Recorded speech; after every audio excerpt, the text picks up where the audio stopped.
বন্ধুরা আজকে রান্না করব ডিম ভাপা দিয়ে ওল আলু। ডিমটা ভাপাতে দিয়ে দিচ্ছি। ভাপাটা হয়ে গেছে নাকি দেখে নেবো।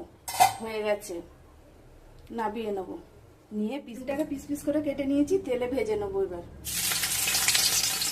তুলে নেবো, ভাজা হয়ে গেছে।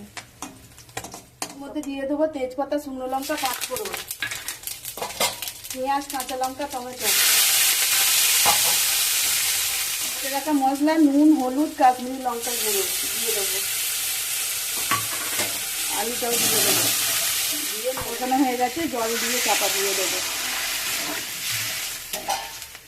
ঢাকাটা খুলে ডিমটা দিয়ে দেবো। দিয়ে দেবো গরম মশলা। আলুটা সেদ্ধ হয়েছে নাকি দেখে নেবো, নিয়ে নাবিয়ে নেবো। রেসিপিটার নাম জানলে বন্ধুরা তোমরা একটু